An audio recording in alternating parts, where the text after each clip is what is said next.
If Google Drive is showing error 400, don't worry. This is usually a browser or session problem, not an issue with your file. In this video, I'll show you the fastest ways to fix it step by step, so you can get back into Drive without wasting time. And if this tutorial helps, make sure to hit the like button and subscribe for more easy tech fixes just like this. Let's start with the quickest fix first. Go ahead and refresh the page by pressing Ctrl+R, or simply close the Google Drive tab and open it again. Sometimes a temporary loading issue is all that's causing the error, and a simple reload is enough to clear it. If that does not work, the next step is the most effective one for most people. Clear your browser cache and cookies. If you're using Google Chrome, open the browser and click the three dots in the top right corner. Then go to Settings, and from there, click Privacy and Security. Now choose Clear Browsing Data. When the window opens, make sure you select cookies and other site data, as well as cached images and files. These two options are the ones most likely to fix the error 400 issue.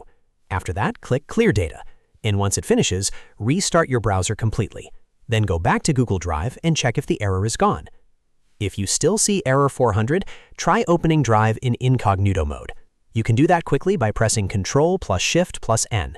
This opens a private browsing window with no saved cache, cookies, or active extensions in the normal way. Sign into Google Drive again and see if it loads properly.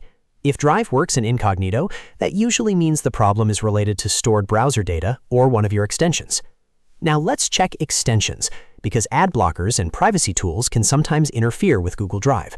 Temporarily disable any extensions you have installed, especially anything related to ad blocking, script blocking, or tracking protection. After turning them off, reload Google Drive and test it again.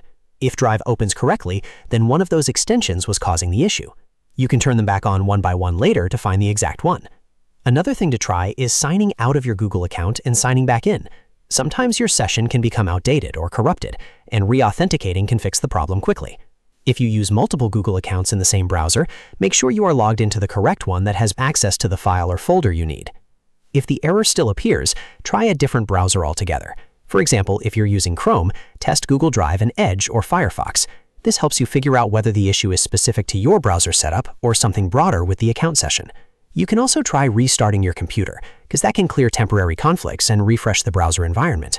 In most cases, one of these steps will fix Google Drive error 400 right away, especially clearing cookies and cache or using incognito mode. The key is to work through the fixes in order so you can identify whether the issue is caused by stored data, extensions, or a session problem. If this video helped you, please give it a like, subscribe to the channel, and turn on notifications so you don't miss more quick tutorials and troubleshooting guides. Thanks for watching, and I'll see you in the next one.